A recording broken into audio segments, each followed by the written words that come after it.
grabe 'no, 'pag pinanood mo pala mula simula hanggang sa katapusan bumigay na po ako. Sabi ko hindi ko na kaya. Punong-puno po ng kasinungalingan, punong-puno po ng pag-iwas, pagpapaikot 'no. In fairness si Tory lang real talk, si Tory lang po sa dinami-dami po, hindi ko po sinasabi na tama yung ginagawa ni Tory. Pero si Tory lang po yung nagsasabi ng totoo. Lahat po ng inimbita dun, panay iwas, panay palusot. Kaya yung mga nagsabi dapat makontem si Tory, hindi po. Hindi po siya nagsisinungaling. Hindi ko sinasabing wala siya nilabag na batas. Pero hindi siya nagsisinungaling. Iba po yung wala ka nilabag na batas sa nagsisinungaling ka. Grabe po yung nakontempt. Yun po talaga ang pinaka-worst na kaya mo magsinungaling ng harap-harapan. Si Boying, kaya niyang ipaliwanag. Alam mo yun, last yung unang hearing pa, kasi nung pangalawa wala sila eh. Yung unang hearing ko pa po naririnig yan, tama si Bato eh. Paano yan sabi mo na walang jurisdiction sa bansa, pero sa tao meron? Yung play of words, yun yung ginagamit ni ni Boying Remulla na unlike si Anticler tsaka si BBM na nagsasabi na walang jurisdiction ng ICC.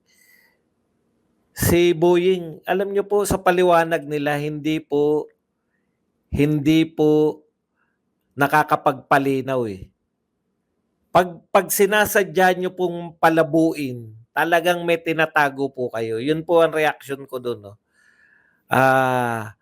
Pag ang mga tao madaling ipaliwanag pero pinalalabo, talagang may tinatago, no? Ganun po 'yun eh, 'di ba?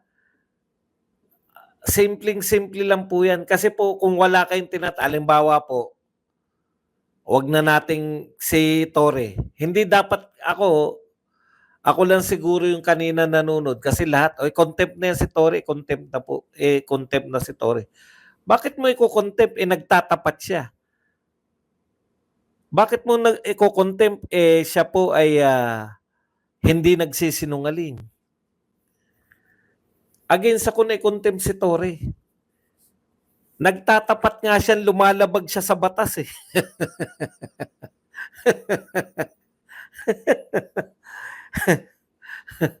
Si Tory lang po ang umaamin, hindi niya lang siguro, pero ang palusot ni Tory doon, napag-utusan ako eh. In fairness kay Tory, gusto ko yun. Mapapahamak ba si Tory sa ginagawa niya? Umaamin siya ng kasalanan. Umaamin siya ng mga mali niyang ginawa. Pero hindi para ang ibig ko sabing umaamin siya ng mali niyang ginawa, hindi niya alam na mali. Hindi mali yung ginagawa niya pero hindi niya dinideny. Yun yung gusto ko eh. Kaya nga sabi ni Tory, yung may mga problema po sa mga ginawa ko, mag-file na lang po kayo ng kaso. Tama yun. Dapat talagang kasuhan o i-recommenda ni Amy na kasuhan si Tory kasi umamin siya ng mga pagkakamali. Hindi pagkakamali ng mga, biruin mo, ang daming instances. Dito muna tayo kay Tory. Bago dito sa na-contempt na dahil sa pagsisinungaling. Tignan nyo kasi si Tory, more or less alam na natin yung ginawa ni Tory. Ano yung mga pinagkait ni Tory? Pinagkaitan niya si Pangulong Duterte ng due process. 'Di ba? Hindi nila iniharap sa korte. O ang katwiran ni Tory diyan, yan yung utos sa akin. Sino nag-utos sa'yo? Si Marbil. Nung una po, walang sinasabi. Alam nyo, matalino si Tory. Tingin ko, ilalaglag nila si Tory. Eto po, hindi po ito chismis. Batay dun sa Kasi alam natin na si Tory yung kitang-kita na may maling ginawa di ba? Bago pa magsimula, nasa isip ko, mukhang ilalaglag nila si Tory. Kasi si Chis Escudero, nung nagpahayag si Chis Escudero, ang kinukontempo yung mga nagsisinungaling. Ang kinukontempo yung mga hindi nagsasabi ng totoo sa hearing. Hindi po iko-contempt yung mga nagsasabi ng totoo. Contempt po yung evading ka, yung mga sagot mo hindi totoo.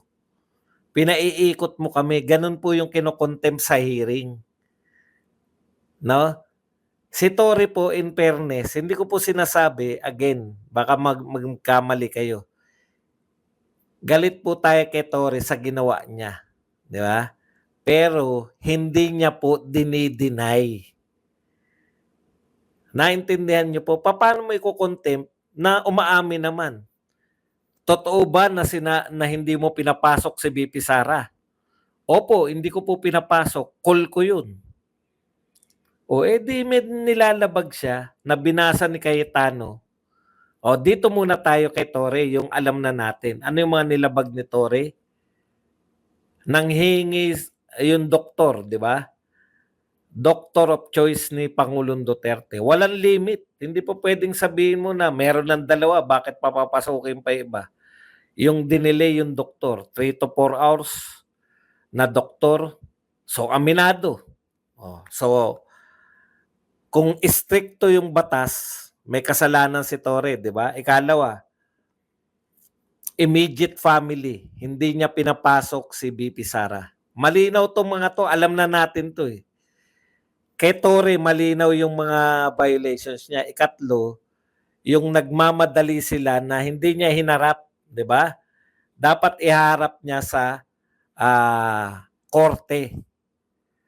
Lahat po, maski po yung sa under ng constitution natin, dapat kung hinuli nyo si Duterte, iharap nyo sa korte.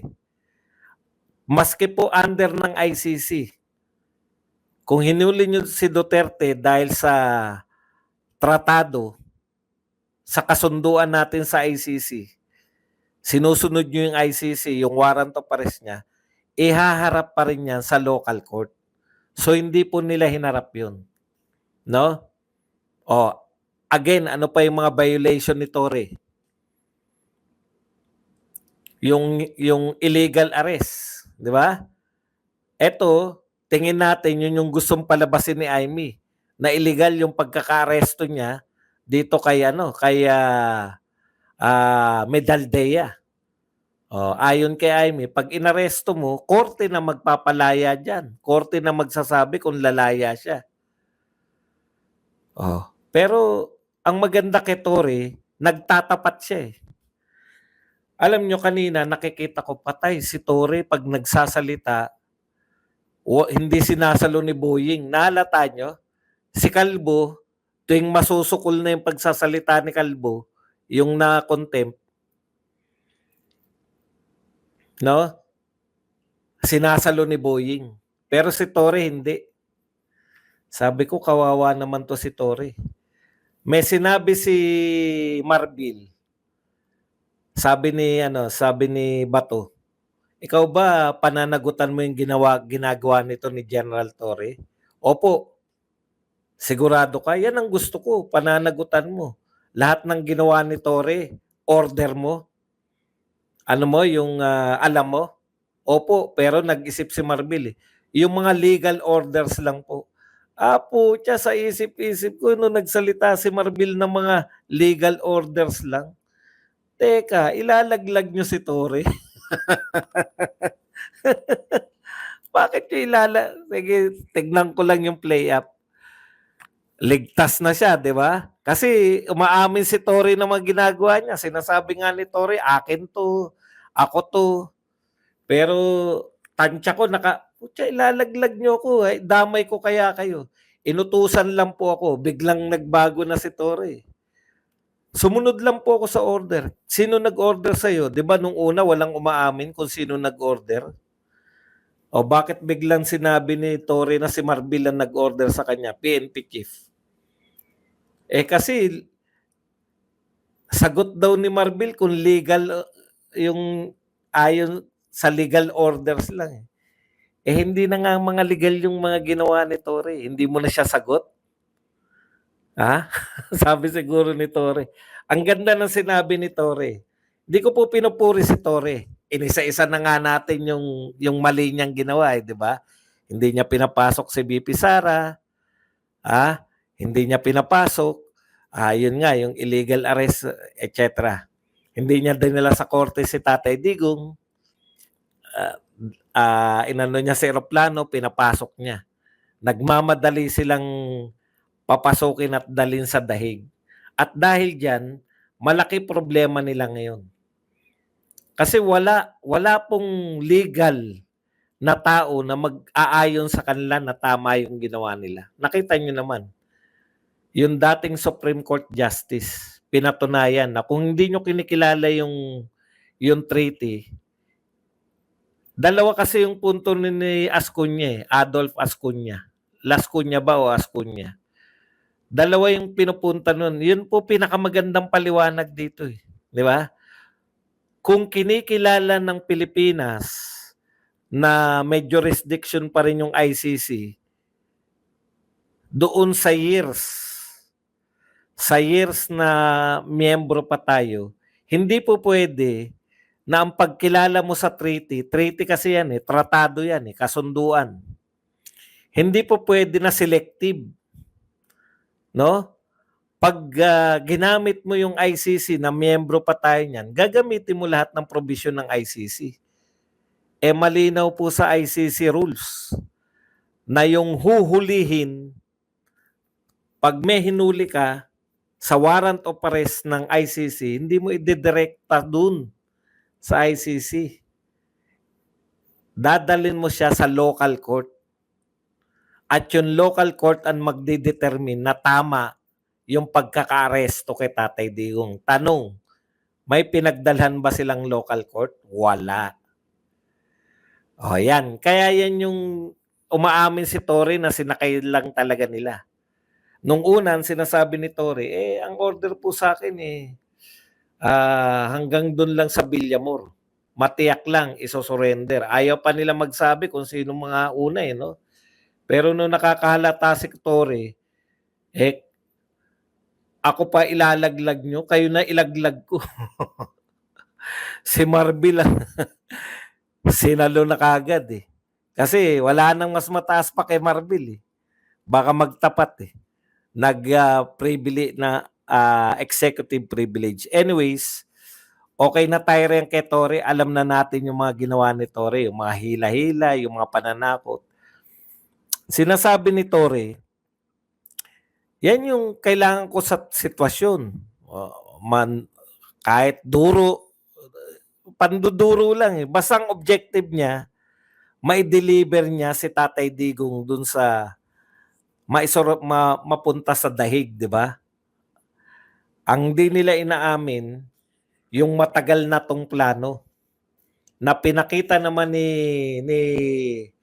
Amy Marcos na lahat yan, Quadcom, investigasyon sa Senado, pagpasok ng ICC, grabe po yun revelasyon yun no? Hindi tayo nakikipagtulungan sa ICC. Kaya ang hirap nung ewan ko po kung paano nasasagot ni ano yun, ng lahat ng tauhan ng DOJ.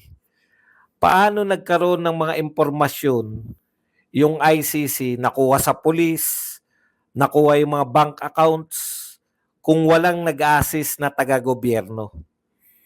Kaya dapat i-demanda tong mga bangko na to na nagbigay sa ICC kasi hindi naman legal yan. Wala namang order ng court. Hindi po importante yung kung ilan yung na-contempt Ang ibig sabihin, nakita po natin yung buong kwento ngayon. Ngayon ko nakita yung buong kwento kasi dati Torre lang Parang si Torre lang ang lahat Hindi po pala, no? Ang importante doon, yung nagdala. Yung si Ambassador Lacanilao. Hindi talaga siya consistent. Doon sa pinirmahan niya, nire-represent niya yung Pilipinas. Pero sa mga sinasabi niya, nire-represent niya naman yung Interpol. 'Di ba? Unang kasinungalingan, unang hindi wag nang kasinungalingan. It's up to the court. Yung ano po, yung unang hindi consistent, 'di ba? Ngayon, pinapaliwanag ni Alan Cayetano, ito po ang bago sa akin sa hearing. Dito ako nanggigigil talaga eh. Yung harap-harapan po magsinungaling yung Ambassador Lacanilaw. Lacanilaw ba? Okay. Tinabla siya nung ano eh, nung yung isang general eh. Kasi sinabi niya, tignan niya, sino nag-appoint sa iyo na ikaw ang representative? Yung kalbo to yung sila Lacanilaw sino ang nag-appoint sa iyo na ikaw yung representative ng Interpol? Tinuro niya yung isa. Alcantara ba isa? General Alcantara? Okay. Tinuro niya si Alcantara. Si Alcantara, hindi siya sumunod siguro sa script. Di ba? Is either hindi siya sumunod sa script o hindi niya alam yung script.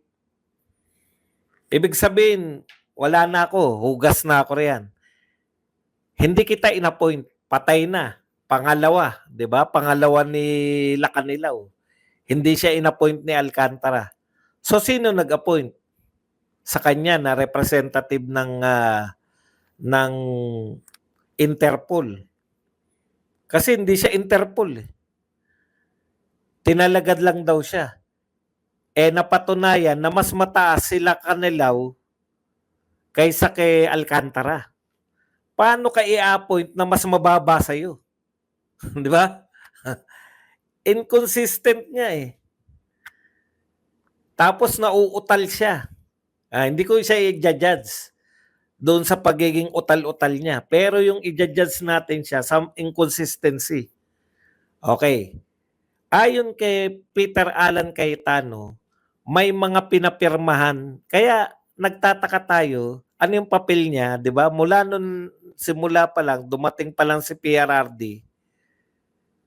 Siya na yung naroon. Kausap niya na si PRRD hanggang sa Hague. Ano pa yung mga inconsistencies? Magaling din lumusot eh. Kaya daw siya ang sumama kasi siya lang yung may passport. Nagkabiglaan daw eh. Biglaan lang daw. Pero 2 days siya nag-stay sa The Hague. May passport siya, malamang meron ding mga damit. Ang galing din, no? Hindi niya alam. Pero naka-ready na yung passport. Hindi niya alam na pupunta sila sa The Hague dahil walang nakakaalam eh. Ito po ang pinaka-imposibleng kwento. Lahat to ay chismis. Yung huli si Tatay Digong ay chismis lang na galing sa Hong Kong. Pag piniga mo pa sila, si Duterte pa pinagmula ng chismis eh. At totoo naman na sinabi yan ni Tatay Digong, pag ako hinuli, piso-piso na lang kayo, gawan nyo ako na rebulto. Naalala ko yan eh. Sinabi yan ni Tatay Digong. 'Di ba? Another inconsistency na naman yan ni Lacanilaw. Napaka-imposible naman ng pagkakataon, no? Hindi nyo alam na dadali nyo sa The Hague. Nagkataon lang na ikaw lang yung may pasaporte nung time na yon. Pero may sagot siya eh, di ba? Kaya nga eh. Bibilib ka rin eh. Meron instant answer siya. Bakit ka merong Bakit meron kang passport? Hindi ko na po tinatanggal yung passport diyan sa aking kotse. Dahil kagagaling ko lang sa may pinanggalingan siya. Dapat ang tanong doon ay saan ka galing? Kailan ka galing doon? Bakit hindi mo na iligpit yung passport mo?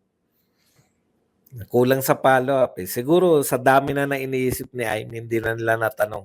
Anyways, eto pala ay yung Cayetano dahil yung ICC nga ay mahilig sila sa human rights, no? Kaya bago nila tanggapin, may mga pinapirma. No? Siya pa yung nagsusulat eh. Ano-ano po 'yun? Eto po, he received legal assistance during national proceedings. Kasi nga po kinakailangang sumunod ninyo sa patakaran ng ICC.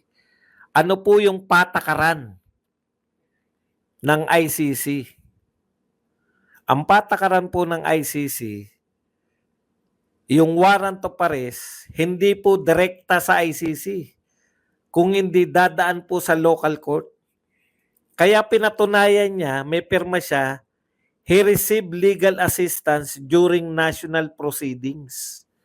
Yan pong national proceedings, pinipiloso po naman nito ni Remulla, sinasabi naman ni Remulla, yung iba nga eh. Kasi ito ay extra, anong tawag doon?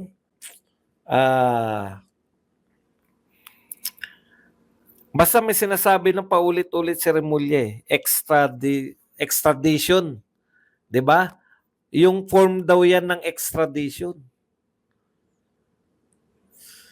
Sa madaling salita, nagsinungaling na naman siya ron. Wala naman pong pinagdaanan na national proceeding. Ngayon, ang gusto nilang palabasin, yung DOJ, yun na yung national, hindi po eh. Ang ibig po sabihin ng national proceeding dyan, dinala ninyo sa local court natin. Ang laki-laki po talaga ng paglabag kasi hindi nyo po dinala. Tapos pinatunayan nyo, may pirma karon na dinala. Pinatunayan nyo na dinala sa korte. Wala naman dinadala, hindi naman nadala sa korte. Ngayon, sa isa pang tanong, meron tanong doon ng do not know, kung si Tatay Digong ba, dito na siya kinontempt yung Lakanilaw. Ang tanong sa kanya, kung si Tatay Digong daw ba ay dinala sa korte o parang ganun eh, di ba? Hindi niya raw alam. Ulit-ulit dyan si Bato, yan na po nakakagigil eh. Mula nung dumating si Tatay Digong, nariyan ka na. Tapos sasabihin mong hindi mo alam kung may pinagdalan sa kanyang korte o wala. Kasi po, malamang hindi tanggapin ng ICC yan pag sinabi mong hindi siya nadala sa korte.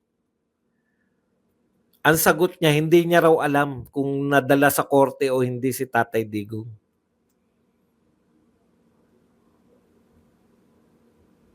Kaya ako po, hindi po to personality. Pakinggan niyo po yung sinasabi ko. Ang point ko diyan, napatunayan na natin ng mas malinaw kung ano yung naganap. Ang naganap po diyan, talagang may mga papeles pa sila. Kaya nga sila Lakanilaw, yan ang talagang mapuputukan eh. Si General Torre tsaka si Lakanilaw talaga. Kasi siya yung nagdala, siya yung pinaka-head eh. Yung team eh, di ba? Siya talaga yung pinaka-inutusan na tiyakin na mapupunta sa dahig si Tatay Digong. Siya rin yung mga pumirma in behalf of the Republic of the Philippines.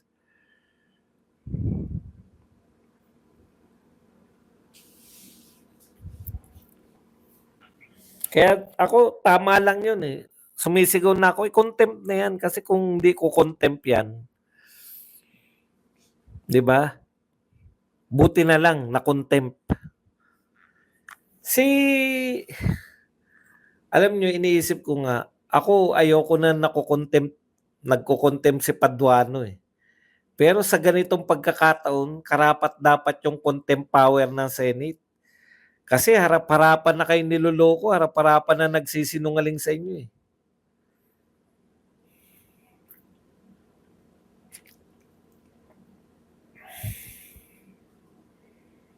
Hindi po talaga pwedeng i-contempt si Torre kasi nagsasabi po siya ng totoo.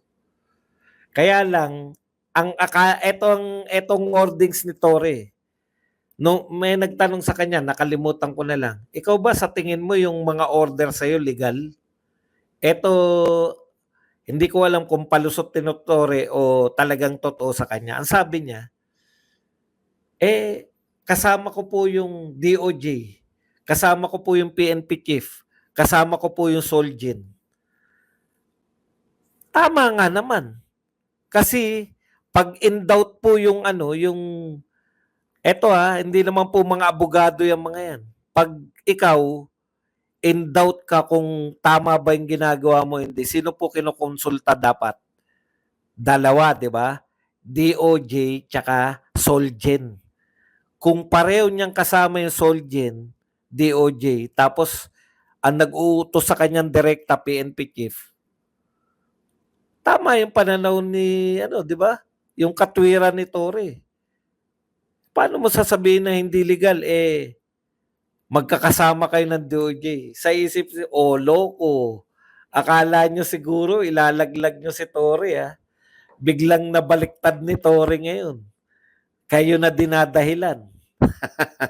Walang walang sumasalo kay Torre, kay Kalbo may sumasalo eh.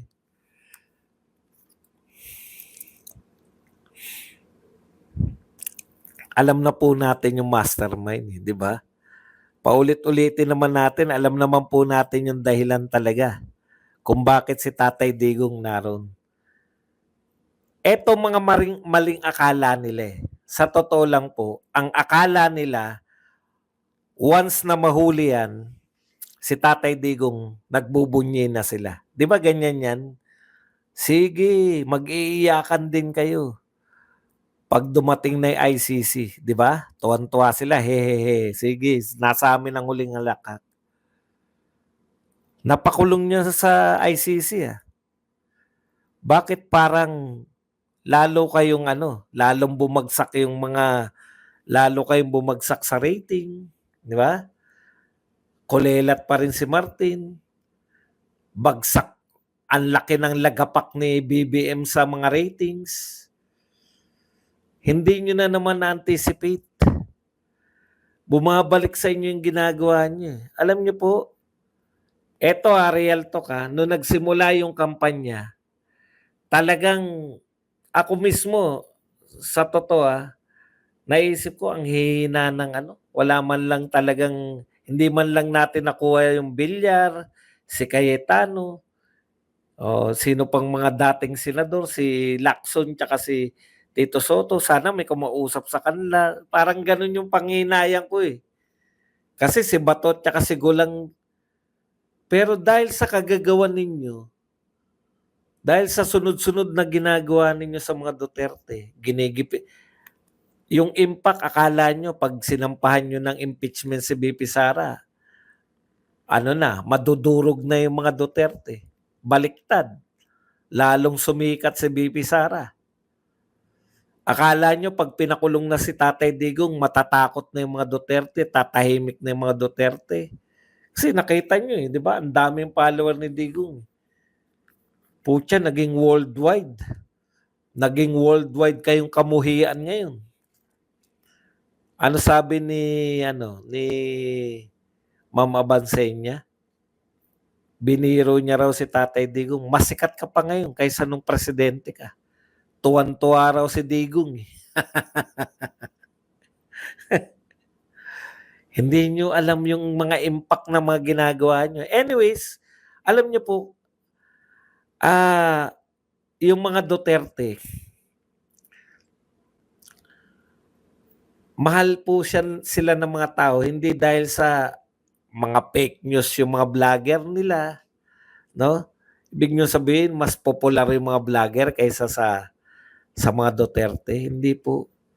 Kaya po very popular yung mga Duterte kasi naranasan namin yung leadership nila. Naranasan namin kung paano kami. Anong laging sinasabi ni Bato? O ni Bongo? Yung pag naglalakad kayo sa gabi, yung panatag kayo. Yan yung binigay ni Duterte. Yung malalaking proyekto. Hindi po ito nadadaan sa tokis eh. Kayo lang yung naniniwala, kayong mga BBM supporter lang. Tsaka BBM admin. Kayo lang yung naniniwala na kaya popular si Tatay Digong dahil sinisiraan si BBM. Ano pa pansisira namin kay BBM? Wala nga kayong proyekto. Yung kawalan ninyo ng proyekto, yung kawalan ninyo ng aksyon sa mga krimen, yung taas ng presyo ng bilihin, hindi po kayo kinakailangang siraan. Ibig nyo sabihin, sisiraan lang namin kayo. Hindi ba kayo natuto sa karanasan ng mga dilawan? Dekadang siniraan yung mga Marcos. Yung buong 6 na taon ni Tatay Digong, siniraan si Tatay Digong. Wala pong epekto. Ang paninira po, walang epekto sa maayos na pamumuno. Kung palpak ang pamumuno mo, hindi ka na kinakailangang siraan.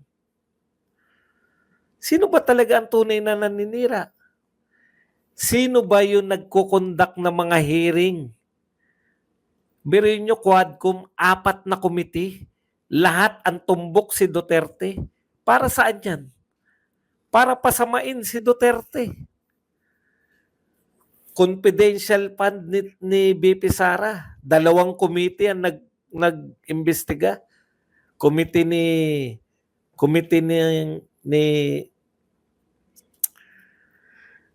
Kimbo, tsaka komite nito ni Chua. O 6 na komite ang nag-iimbestiga sa Duterte. Exclusive. Tapos sasabihin nyo, ang mahilig manira, mga Duterte.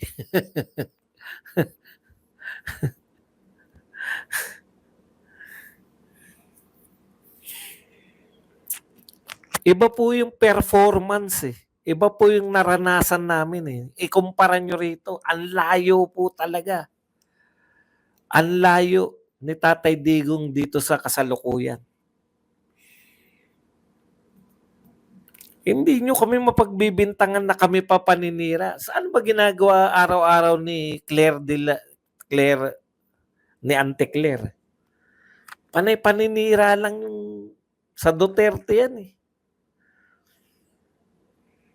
Katulad kanina, galit na galit siya. Ikaw ba ang nagre-request?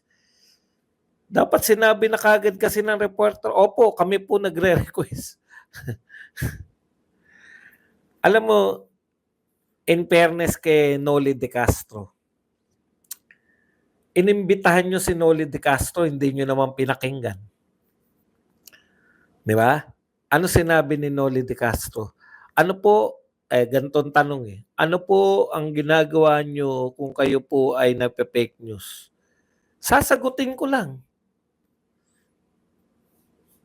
Katulad po yan ang ginagawa ni Tatay Digong. May umaatake sa kanya, sasagutin niya lang. Talk to the people.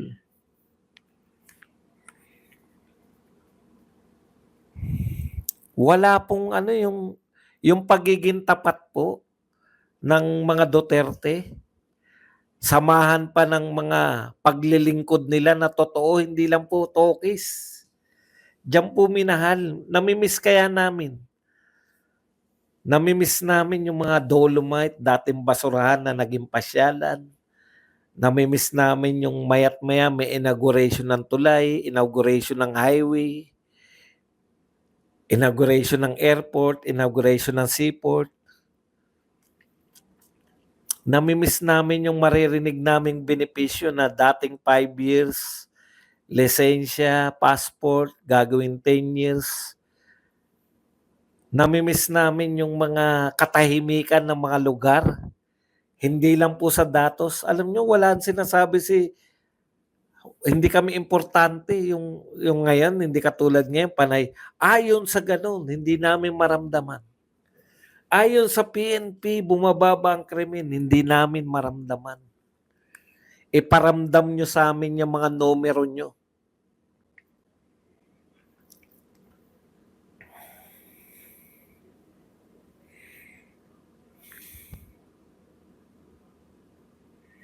Si Ambassador Lacanilaw po.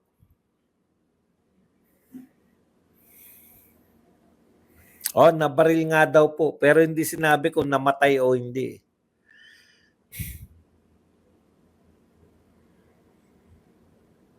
Yung proyekto ni Tatay Digong, nakikita natin, nararamdaman, hindi po Eh ngayon, kakantsawan pa ni Anticler eh. 'Di ba? Lahat naman tayo nagsasabi na walang proyekto. Baon sa utang, walang proyekto, benta dito, benta doon. Pero walang proyekto, nababaon tayo sa utang, pero walang proyekto.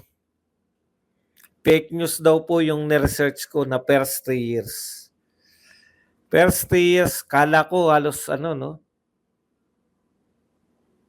boxing vlog lang ako bilib sa'yo. Eh, tutulungan na kita. Hindi ka pala bilib, bakit ka narito? Oh, yan. Alam mo, hindi naman kita kailangan dito. Pag mga ganyan po, tinutuluyan na natin. Okay lang po kung kinokontra pero kung parang napipilitan pa kayo, hindi po to para mapilitan. Kontrahin nyo ko okay lang dahil nanonood kayo. Wala na po akong boxing vlog. Salita kayo ng salita ng boxing, di naman kayo nanonood, nagbo-boxing ako. Napaka-ironic, no? Okay, ano pa ba? Ayun nga yung kay Anticler kanina, no? Yung tinatanong siya na sa hair follicle test. Kung sino nag-aakusa, siya magpatunay. Diyos ko, ganyan lang talaga. Gayahin nyo yung kay Noli de Castro, sagutin nyo, di ba? Ang tagal na niyan eh. Bakit? Ano ang akusasyon nila? Patunayan nila. Hindi pa ba sapat na patunay yun? May mga basehan eh. Una, sinabi ni Tatay Digong. Presidente dati yan. Meron po siyang mga intel. Sinabi ni J.M. Morales. Oh. Meron pang video. Ang dami na po, Anticler. Iba't ibang grupo na yung nagsasabi na magpa-hair follicle.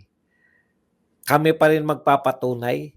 Eh yun na nga oh. Sinabi na nga ni Tatay Digong, yan ang patunay namin. At tapos nakikita namin. Dapat man lang pinapaliwanag nyo bakit ngumingiwi-ngiwi kung ayaw nyo talaga. Okay, yan lang po ang ating topic para sa... At yun nga mga kababayan, anong masasabi niyo sa balitang ito? Maaring ihayag ang inyong opinyon at kuro-kuro sa comment section sa ibaba. Huwag din kalimutang mag-like, mag-subscribe at mag-share sa bidyong ito. Maraming salamat sa panonood.